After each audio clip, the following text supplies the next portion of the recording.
Hey guys, welcome to Mayank talks. तो आज मैं कुछ अलग तरीके का कंटेंट ट्राई करने वाला हूँ और बेसिकली ये मेरे चैनल में एक्सपेरिमेंट सीरीज होगा जिसमें मैं हर एक आईपीएल टीम का रिव्यू करने वाला हूँ। अगर आप लोगों को पसंद आएगा तो मैं आईपीएल का हर एक अपडेट और क्रिकेट का हर एक अपडेट को कवर करने का ट्राई करूंगा जो कि इंडियन टीम से रिलेटेड होगा। तो आईपीएल के ऑक्शन के बाद मैं सबसे पहले सीएसके का टीम रिव्यू करना चाहूंगा। सबसे पहले मैंने एक लिस्ट प्रोवाइड किया है, उस लिस्ट में नजर डाल लीजिए। देन मैं उसी लिस्ट से मैंने हर एक प्लेयर्स को एक ऑर्डर में डिवाइड कर दिया है, जैसे कि बैटर, ऑलराउंडर और बॉलर के रूप में मैंने डिवाइड कर दिया है ताकि आप लोगों को समझने में थोड़ा आसानी हो। सबसे पहले हम सीएसके के बैटर्स पे नजर डालेंगे। राहुल त्रिपाठी, शेख रशीद, आंद्रे सिद्धार्थ, ऋतुराज गायकवाड़। देन अभी विकेट कीपर्स में नजर डालेंगे तो विकेट कीपर में सबसे पहला नाम एमएस धोनी का आता है, देन डेवन कॉनवे। देन अभी ऑलराउंडर्स पे नजर डालेंगे।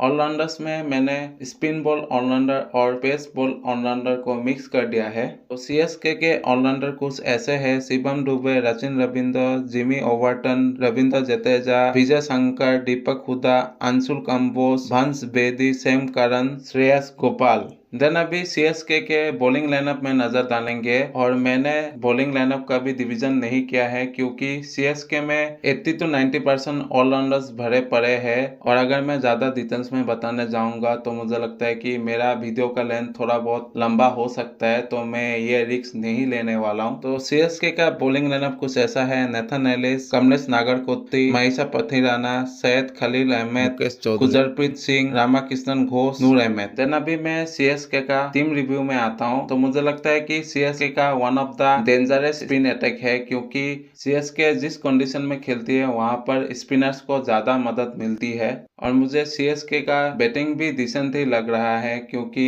उनके पास राहुल त्रिपाठी भी है, उनके पास शिवम दुबे भी है, उनके पास Ruturaj Gaikwad. Decent batting lineup नजर आ रहा है सीएसके का। अगर सीएसके का वीकनेस का बात करूँ तो मुझे लगता है कि सीएसके का वीकनेस है पेस अटैक। देखो, इसका मेरे पास रीजन है क्योंकि जब भी सीएसके अपना होम ग्राउंड में खेलेगी तो कहीं ना कहीं सीएसके को बहुत ही ज्यादा एडवांटेज मिलेगा क्योंकि उनके पास बहुत ही ज्यादा अच्छा स्पिन अटैक है और उनके पास है ट्रिपल आर। तो मुझे लगता है कि सीएसके जब भी अपना होम ग्राउंड में खेलेगी डोमिनेट करके खेलेगी, लेकिन जब भी मुझे लगता है कि सीएसके कहीं ना कहीं फंस सकती है जब किसी ऐसे स्थिति में ट्रेवल करेगी जिसमें पेसरों का मदद होगा। तो मुझे लगता है कि कहीं ना कहीं सीएसके उसमें थोड़ा बहुत फंस सकती है कि सीएसके के पास एक ही स्टार पेसर है जिनका नाम है महीशा पथिराना। मुझे पता है कि आप लोग बोलोगे कि नहीं, सीएसके के पास बॉलर है। देखो भाई, सीएसके के पास बॉलर है लेकिन सीएसके के अगर आप बॉलर के लिस्ट में देखोगे तो खलील अहमद का नाम है, मुकेश चौधरी का नाम है, नेथन एलिस का नाम है। तो मुझे लगता है कि खलील अहमद थोड़ा बहुत विकेट ले लेते हैं लेकिन बहुत ही ज्यादा एक्सपेंसिव रहते हैं, रन बहुत ही ज्यादा खर्चा कराता है टीम के लिए। और मुझे लगता है कि मुकेश भी सेमी काइंड के बॉलर है, बहुत ही ज्यादा रन लैप्स करते हैं। और मुझे लगता है कि नेथन एलिस रन को रोक तो देते हैं लेकिन कहीं ना कहीं वो विकेट लेने में उतना ज्यादा आईपीएल में सफल नहीं रहे हैं। सीएसके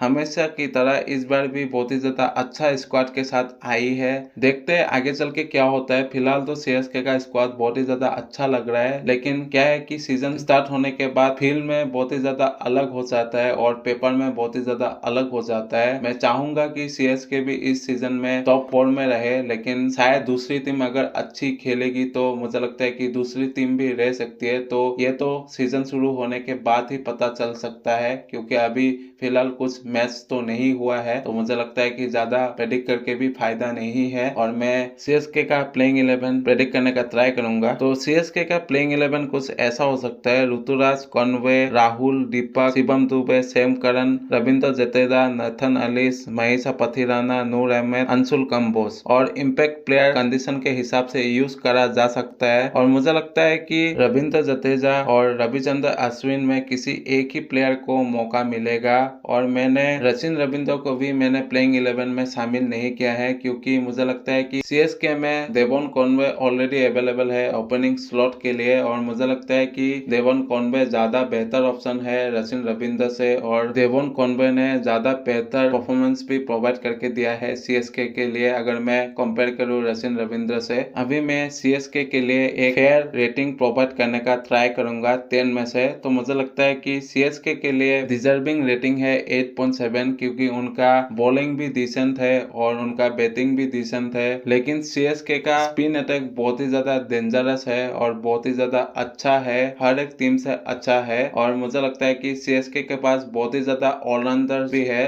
तो मुझे लगता है कि सीएसके उस चीज में भी ज्यादा बाजी मार सकती है। मेरे हिसाब से सीएसके को 8.7 का रेटिंग मिलना चाहिए 10 में। और मुझे लगता है कि सीएसके में थोड़ा बहुत फिनिशिंग का भी प्रॉब्लम रह सकता है, क्योंकि सीएसके में हार्ड हिटर दिख नहीं रहा है और आप सिर्फ धोनी पे निर्भर नहीं रह सकते हो, क्योंकि अभी उनका एज भी थोड़ा बहुत हो रहा है, तो आप उन पे ज्यादा निर्भर नहीं रह सकते हो। इसलिए मुझे लगता है कि सीएसके थोड़ा बहुत फिनिशिंग में भी वीक नजर आ रही है। तो आप कमेंट्स में बताना आपके हिसाब से सीएसके का प्लेइंग 11 क्या हो सकता है। तो आज के लिए इतना ही। इसी तरह के अपडेट, एनालिटिक और प्रेडिक्शन के लिए मैं टॉस के साथ बने रहे। अगर अच्छा लगता है लाइक कीजिए, सब्सक्राइब कीजिए, बेल आइकन को दबाइए। मिलता हूं किसी नए वीडियो में किसी नए टॉपिक के साथ।